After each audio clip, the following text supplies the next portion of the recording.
And of course, we have the pleasure of having Emily Murphy here with us today. Emily Murphy is a doctoral candidate in the Department of English at Queen's University in Canada, and her dissertation project focuses on representations of female literary celebrity and mental illness, particularly schizophrenia, in the modernist period, a project that has cultivated interest in modernist journalism, political activism, and public and private writing.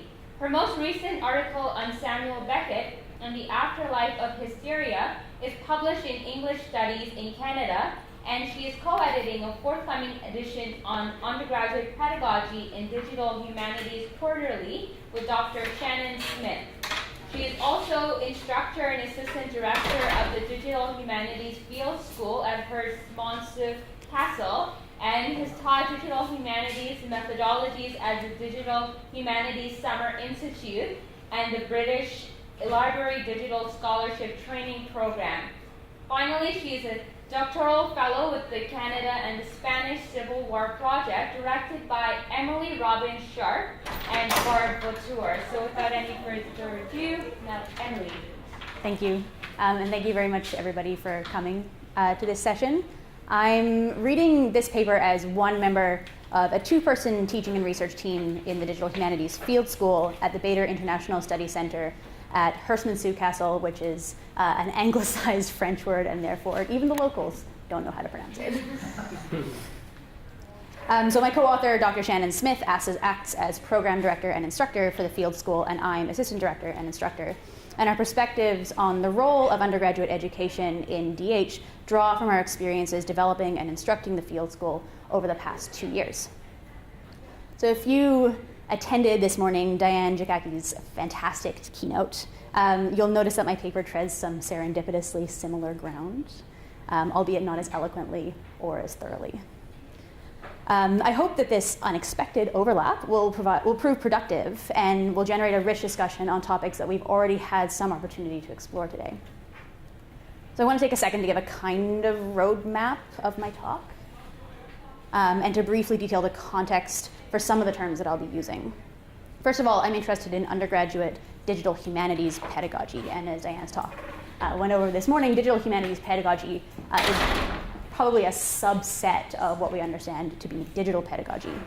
And we, as a group at the Digital Pedagogy Institute, seem to be made up, I would say, in large part, if not almost all of us, of people who identify as digital humanists.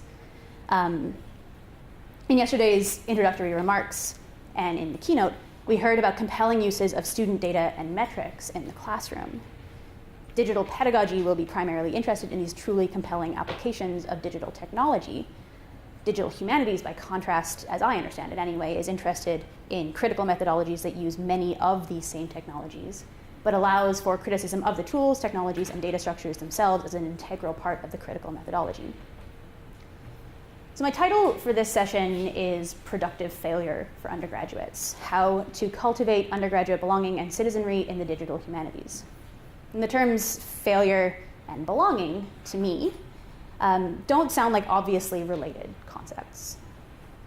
Failure speaks to the logistical and evaluative exercises that we have to perform as instructors, while belonging evokes the kind of critical community that I think DH wishes to cultivate, one in which scholars may take risks and experiment and possibly fail in their goals, and depend on the generosity of their peers with the knowledge that even their failures may be viable research experiences. At least this is sort of the ideal world in which we as DH researchers would like to exist. But for undergraduates, failure looks a little different. Undergraduates, and to a certain extent graduate students, can fail courses. It's literal, it's not really metaphorical anymore. They can fail to acquire qualifications. Their education focuses primarily on acquiring digital, compositional, and technical skills for which they have paid for the opportunity to gain, and their competency in these skills is the subject of evaluation. Career DHers are presumed to already have these skills or to have the luxury of an interest in acquiring them. So I'm setting up a bit of a straw DHer here. In order to make my point, I'm eliding the fact that a significant portion of DH researchers are in graduate programs or in the precariat, both positions without a great deal of safety from which to experiment, and even the category of tenure is no longer the safeguard it may once have been. But I'm doing so for two reasons. First, it allows me to turn my attention to what success and failure look like for the undergraduate in DH. And second, it speaks to the fact that the DH community has fashioned itself primarily as a post-undergraduate community. The adherents of DH generally already understand and are invested in disciplinarity, whether of their home disciplines or of DH. The fact that undergraduate students tend not to have yet made the choices to enter any of the professions they come across in their university courses has prompted people like William Panapacker, Ryan Cordell, and Aaron Morrow to argue that the term digital humanities does not make sense to an undergraduate audience. Panapacker suggests digital liberal arts as an alternative, but Cordell goes further to suggest that even the term humanities holds little meaning for undergraduates. I don't exactly agree with them. Instead, I think that any disciplinary community, along with its power and labor issues, debates, and critical concerns, can shape the undergraduate experience in the classroom, even if this disciplinarity is an invisible force to undergraduates. Since DH, at least in my understanding and my experience, is interested in critiquing underlying structures, whether technological or human, why not make these debates transparent to undergraduate students? Why not see how that transparency can change their experiences for the better? So at the Field School in Digital Humanities, we tried to do that. And for the rest of my talk, I will describe the structure of the Field School. I'll explore some of the models, explicit and implicit, of undergraduate pedagogy that currently exist in DH, and discuss how our own model, that of the scholar-citizen, fits within them. I will detail how our assignment structure at the Field School enables the kind of learning that we hope for in the scholar-citizen model, what we're calling the model that we base the Field School around, and also discuss some of the ways that our pedagogical goals have either succeeded or failed. I will move on to more optimistic examples of the infrastructural and pedagogical successes that the Field School has seen.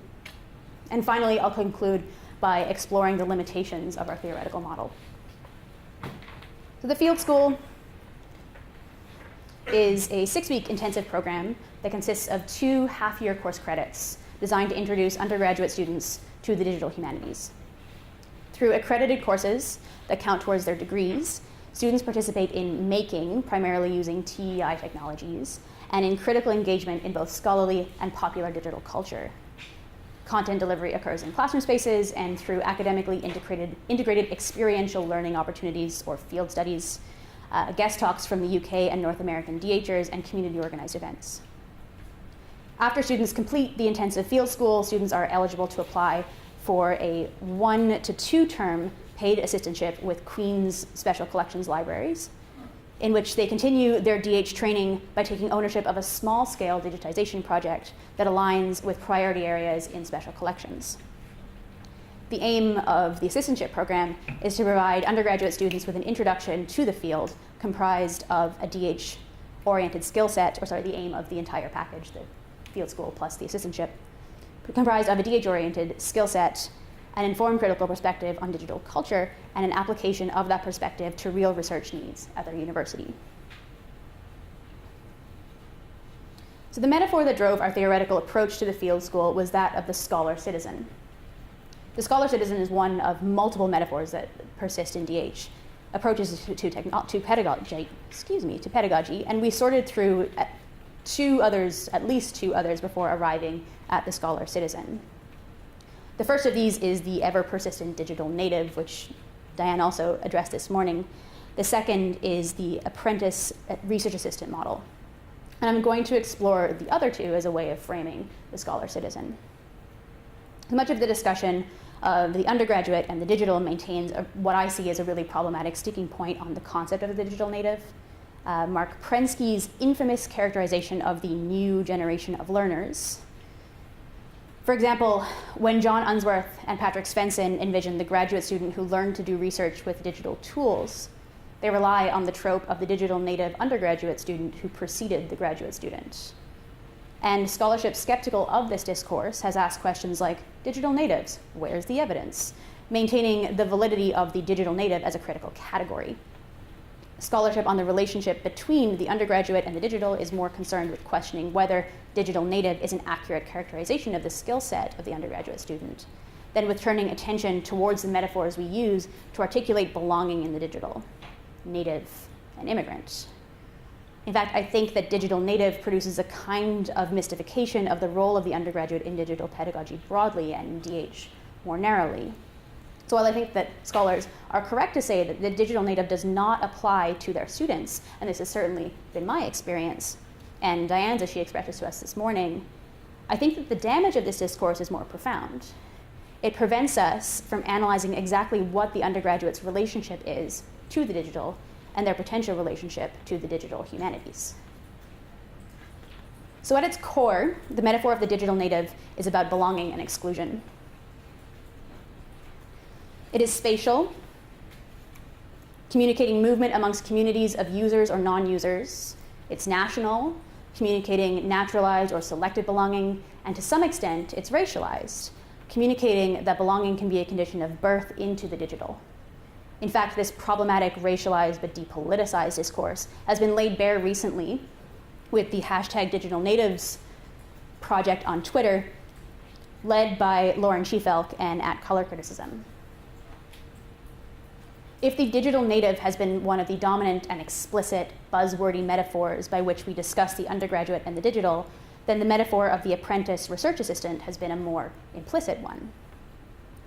While the ostensible digital native may speak the language of the digital, the apprentice is not assumed to possess the necessary skills for DH work.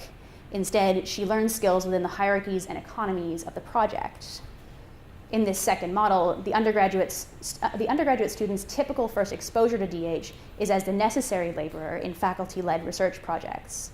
She is indoctrinated into the discipline by means of witnessing a project's inside operations. So the apprentice model has at least one conceptual advantage. It does not assume that a lifelong participation in the digital equals either a knowledge of the underlying structures of digital products or a knowledge of the skills required to perform research in the digital.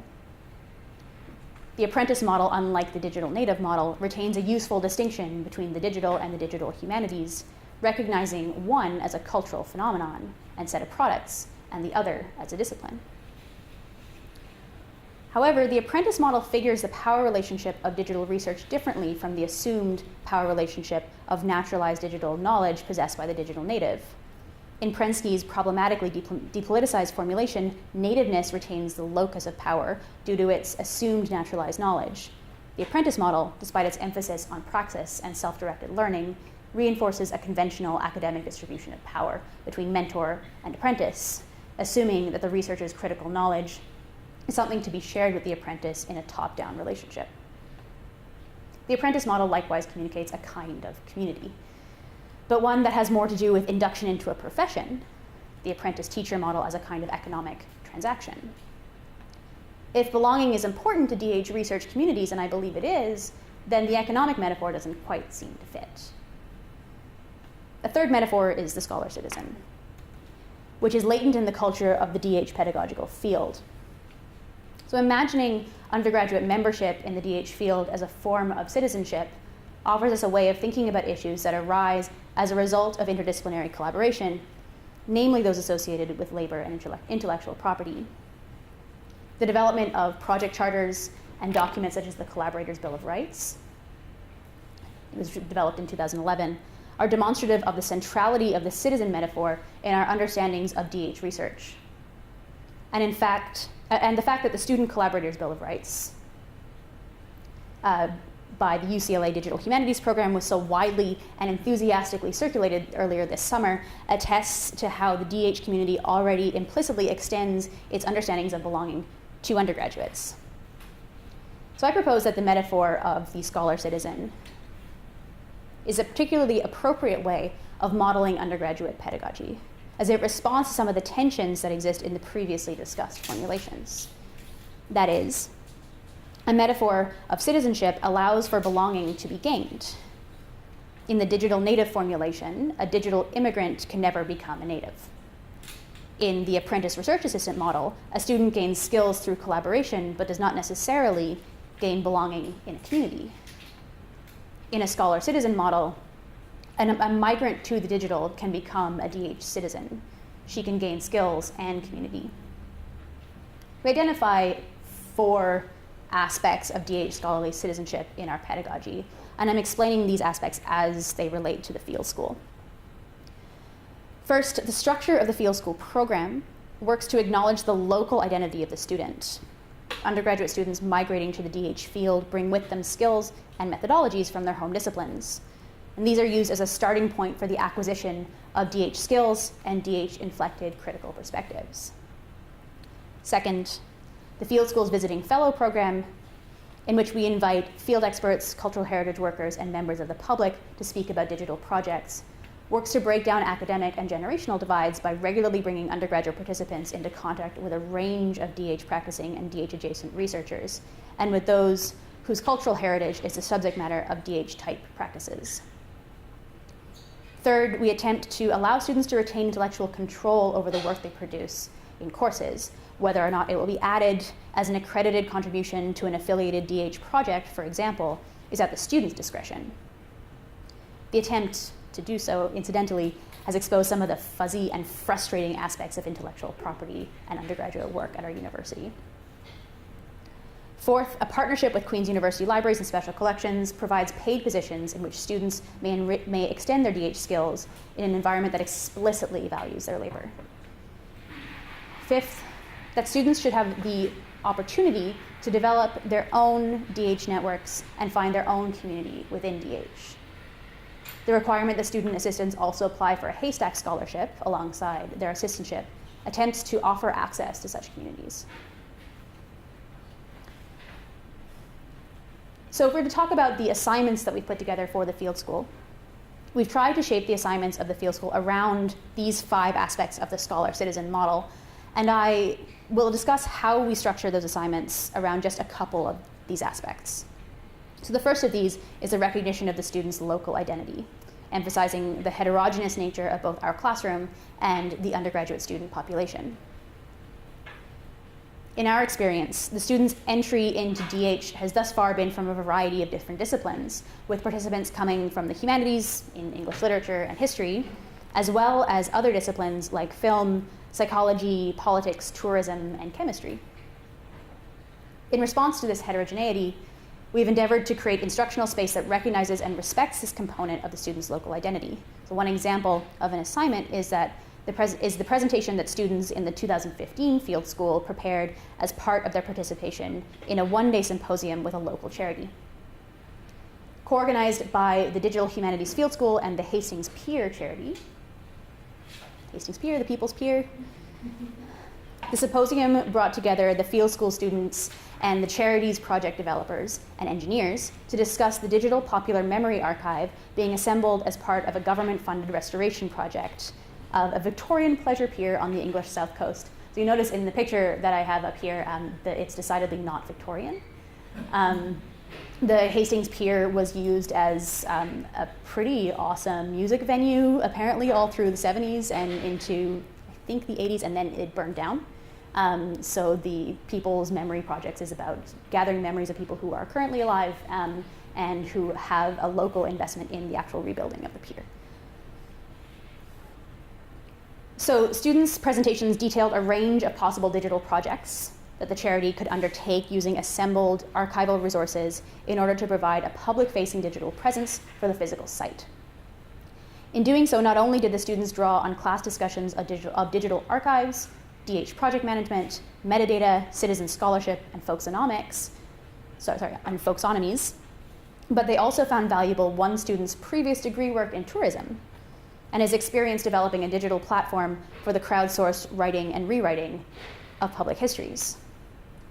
So the second aspect of the scholar-citizen, the flattening of academic hierarchies, attempts to allow students access to scholarly conversations that they might otherwise be proscribed from.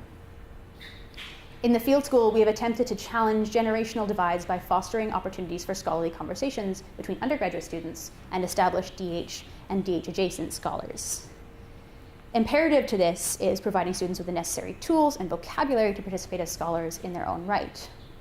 In this capacity, the field school team has established opportunities for engagement with the British Library's digital labs through collaborations with British Library digital curators and facilitated student participation in conferences such as the recent King's College London Early Career Research Conference, Blue Skies Above, Solid Ground Below. And in 2014, we also brought students up for a one-day, 10-person seminar with the British Library Labs. So prior to participation in opportunities like this, students are supported in the articulation of their own digitally inflected research interests and questions about the field through student-initiated dialogue with instructors. So while the application of the scholar-citizen model seeks primarily to develop students' belonging in DH, there's still the question of evaluation, as both of the courses that comprise the field school are completed for credit towards a student's undergraduate degree. For both students and instructors, the reality of evaluation necessitates the possibility of failure. We've tried to mitigate the risk of failure for students by separating the work completed for academic evaluation from the other forms of involvement in DH that environments like the field school encourage. And one way we maintain that division is through a partnership with the Amelia Alderson Opie Project, a SSHRC-funded archive project housed in the Department of English at Queen's University.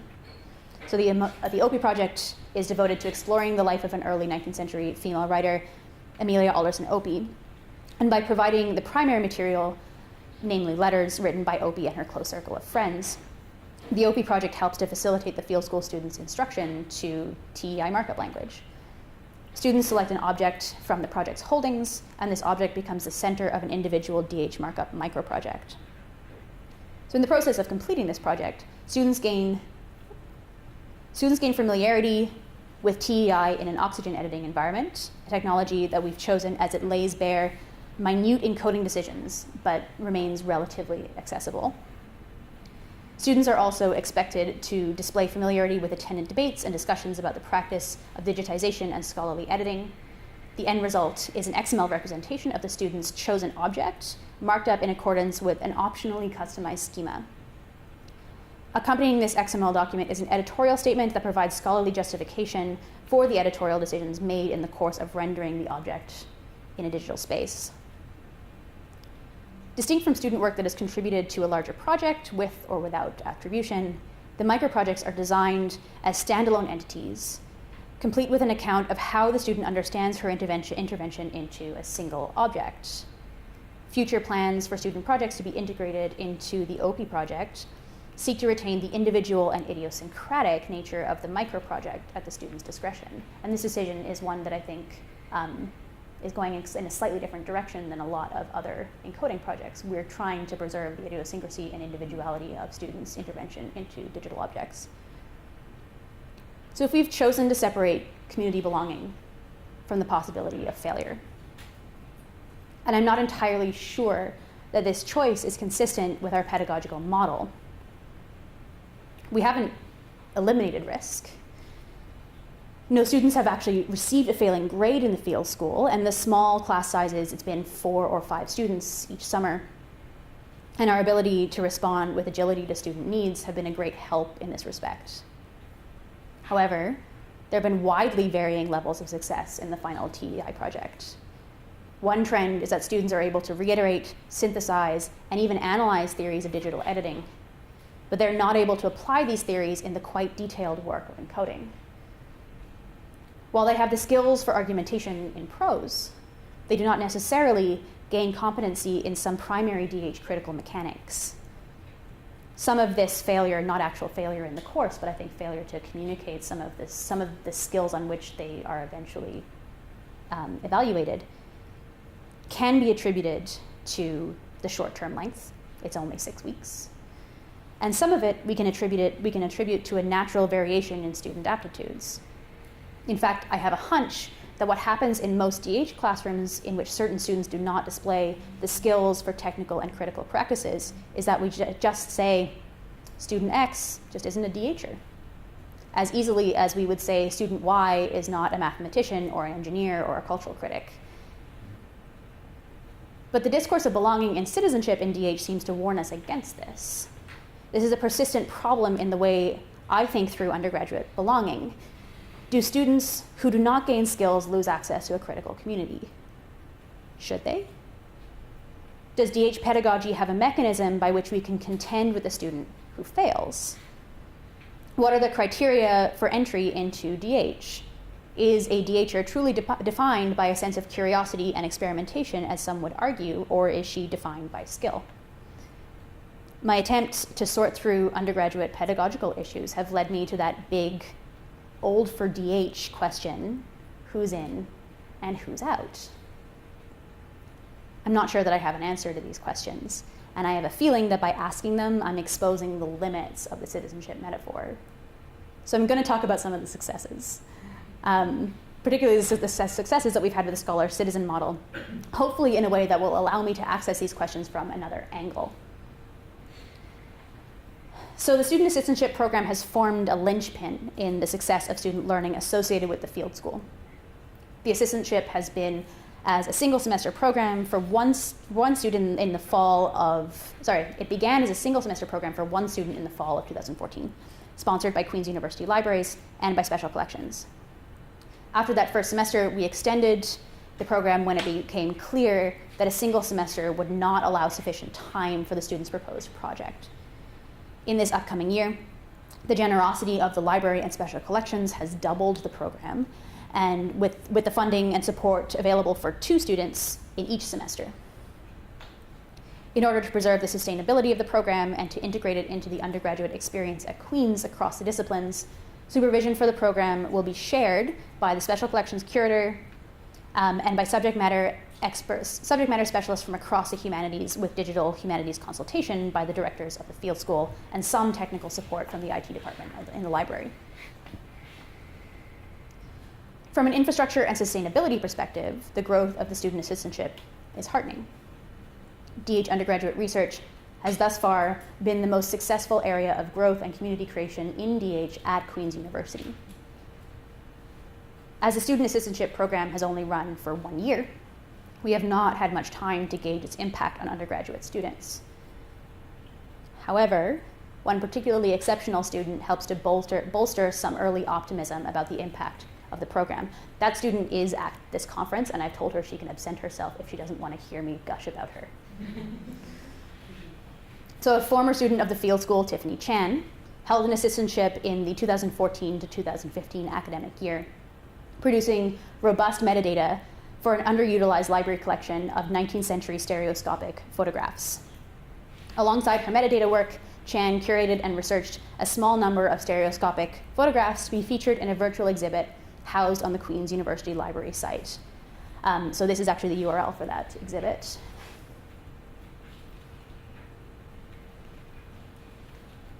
Emily, do you want to plug your laptop in? Yeah, I do. Save you a couple minutes. So I got this laptop secondhand in 2011. So it's got a short lifespan. Okay, so this is the actual project. And if you click through to gallery, you can see some of the actual images of stereoscopic photographs that Tiffany digitized. So stereoscopic photography, you probably played with something similar as a child, is 2 slightly offset images that when you blur your eyes or look at them through a special viewer, as is displayed on that front page there, look 3-dimensional. And they were a an innovation of the 19th century, just like photography was a particular innovation of the 19th century. So this is one example of the digitized object. You can flip it around, like that, and then you can see it in 3D with an animation technique known as tweening.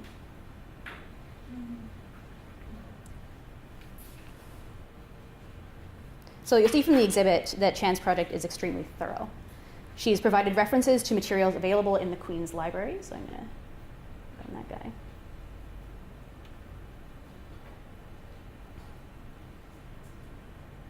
The flipping animation and the 3D animation curate the photographs as three-dimensional objects, communicating their materiality and the manner in which they would be viewed by contemporary audiences, so Victorian audiences. For this project, Chan was supervised and expected to meet a set of specific needs for the library: metadata generation, a preservable pilot digital project, and the broader requirements of the assistantship, an original DH project. She was co-supervised by me, by Shannon Smith, and the curator of the Special Collections Library at Queen's, and put in touch with subject matter experts in the Department of Art History and English as the occasions arose. Chan was also expected to blog about her work through a Haystack Scholarship in order to encourage her to build her own DH network. Chan was not evaluated on this project, but she did provide assistance for a project and she also did not provide assistance for a project directed by someone else. She did not participate in the apprentice model that would acknowledge her as one contributor among many to a given project lead's overall vision. While the infrastructure provided by the student assistant model can be a particularly valuable model, particularly for students who might not be as comfortable with self-directed study, in Chan's case, the scholar-citizen model was particularly productive. And the success of her student assistantship project is just one piece of evidence of the efficacy of this particular model for this particular student. Chan has also articulated how her DH work has produced for her a feeling of belonging. So in a recent blog post through Haystack,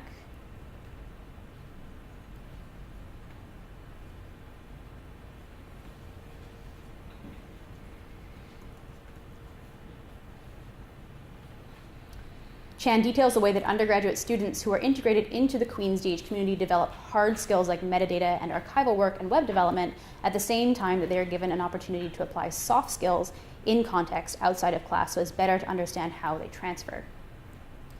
Perhaps most importantly, however, she also discusses the way in which involvement in this aspect of the field school and the accompanying assistantship helped her to cultivate a critical perspective on the DH field and her own place in it.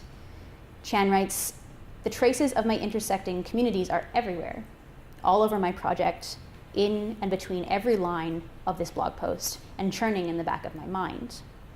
Because DH favors openness, and because my educators and mentors have been frank about them, I'm aware of discussions about critical pedagogy, contingent academic labor, the corporatization of post-secondary education, etc., that I would likely never have discovered otherwise."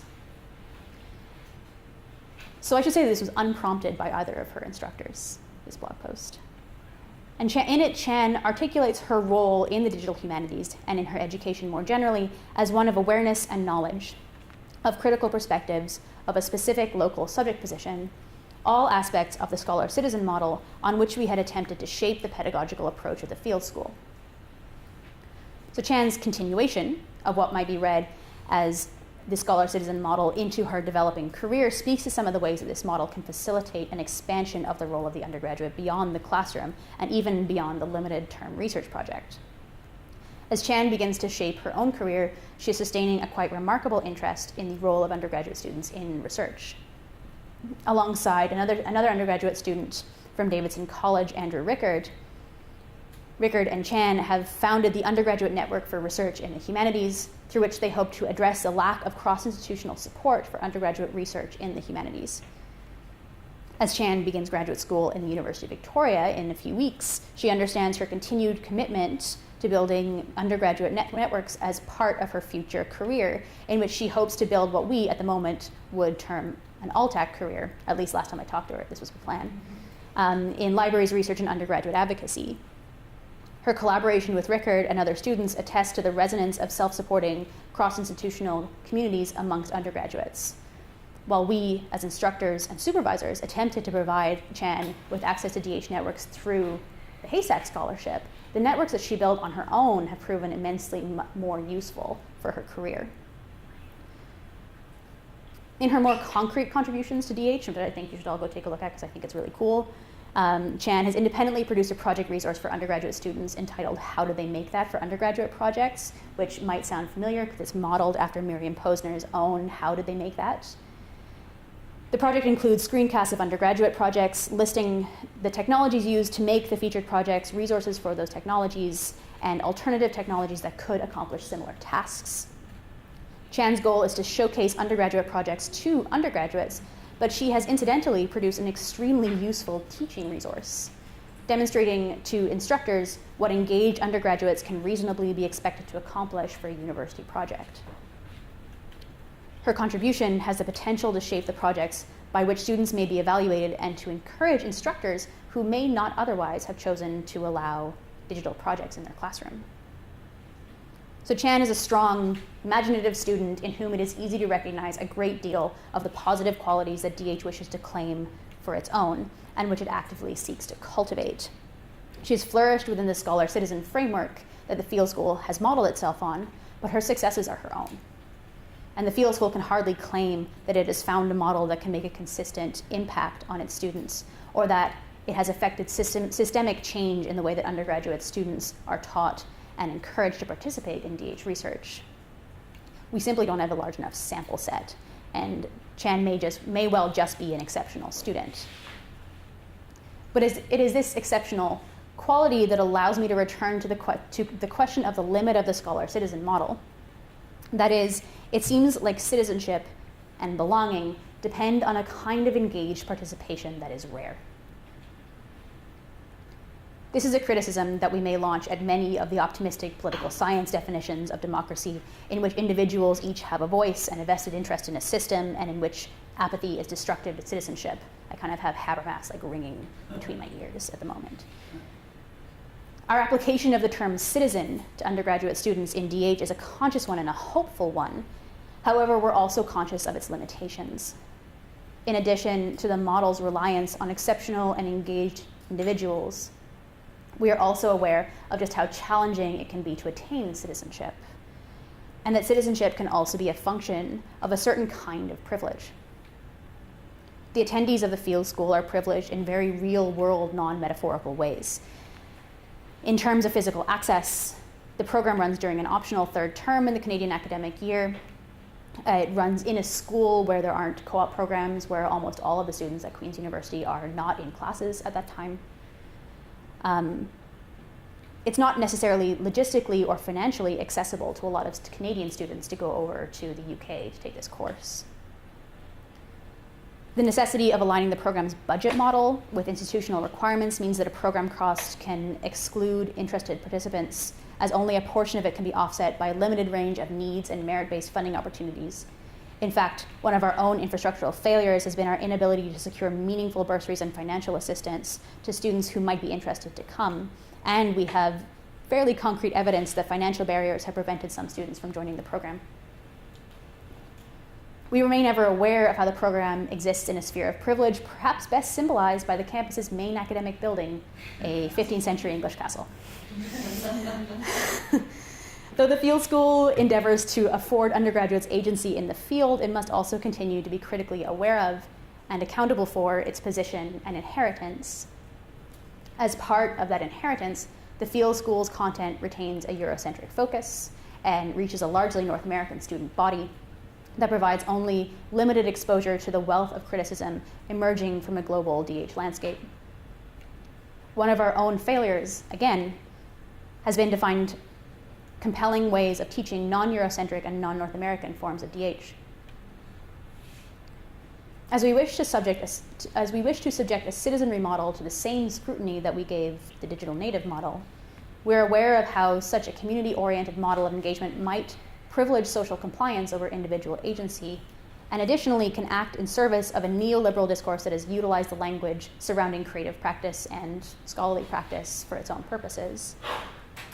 As scholars like Claire Bishop note in her critical assessment of art projects that depend on productive and engaged spectatorship, such collaborations can be co-opted into the project of rewarding submissive citizens who respect authority and accept the risk and responsibility of looking after themselves in the face of diminished support infrastructures.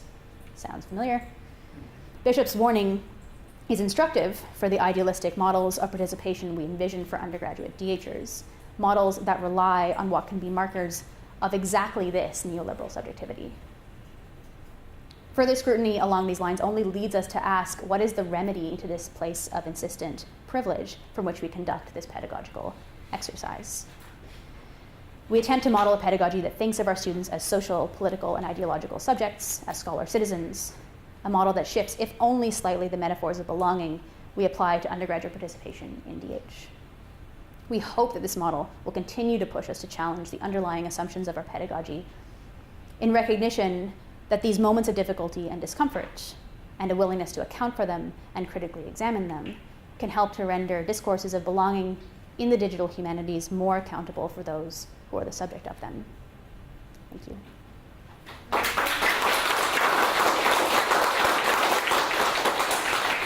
I think we have time for one glorious question. A burning question. Right, it's not glorious, but and it's probably not even a question, but it occurred to me as I was listening to you that should we be so worried about the citizen scholar model being how do I want to say this? Being exclusive in some way, or being Right. specific, or being small. I think it hit me because I should have thought of it before. Like, why do we have to make everybody a DHer? Right, yeah. Like, why is that incumbent upon us? Have we just fallen into our own trap? Wahaha. I think we frequently fall into our own trap. Why do we have to make everyone a DHer? I'm not even sure that we want to make everyone a DHer, but I think in terms of pedagogy, we want to find approaches that allow everyone who's interested to in some way participate in that community. That might not be our approach with other researchers and other faculty, but I think it is our approach with students. So are we too worried about being inclusive? Maybe, but also I think that our cultural critical lenses, and the reason that your talk and my talk can talk about access and can talk about privilege, these are issues that we're thinking through all the time anyway. It's kind of part of our training and part of our profession. Because we've come from this position of defensiveness. Yeah. We want everybody, it's not the golden retriever model, but it's the, look, this really does work for everybody model. Right. Which isn't what you would do with any other discipline. No, I don't think it is. And I don't necessarily think that's a desirable thing for DH either. I think there's like, it's kind of, there's somewhere in the middle, right? And maybe to land somewhere in the middle, we have to not be so worried. Maybe. Maybe. Can I just poll the room quickly, the librarians? Do you guys consider yourselves digital humanists or digital librarians? If you had to totally invest it. Yeah. I asked specifically because, and for the life of me, I cannot tell you what article or book it was I read this in, but it was listing off all the different fields that go into DH, and librarians was on it, and I was like, that's kind of like, we're just going to claim anybody who does digital work without any input from whether they want to be included. So I'm just curious, you know, because it's kind of like if the equivalent in another field to her question was, everybody's going to have to be a chemist, and we're not going to stop until everyone is a chemist. So you say you're a cook, but you're not a cook because that's chemistry, so you're a chemist. I feel like there's a degree of that in the digital humanities. Okay, digital librarians. 1. Okay, 2. Digital. Okay, so 3. I'm raising my hand, but Oh. that's Okay. ambiguous because I want to be counted, but I also have a quick comment, and that's back to the land presentation this morning. I feel very strongly like those non-humanists who are so drawn by DH that they want to see how humanists think, and they want to work with them. They want to become, I guess, an honorary humanist, but also bringing in their own perspective. Yeah, I think it's our dirty secret that digital humanities is made up by many more people than humanists. Yes. Yeah. Well, I mean, to have a sympathetic reading of why we want librarians to be one of us is because we're very dependent on them and we like them.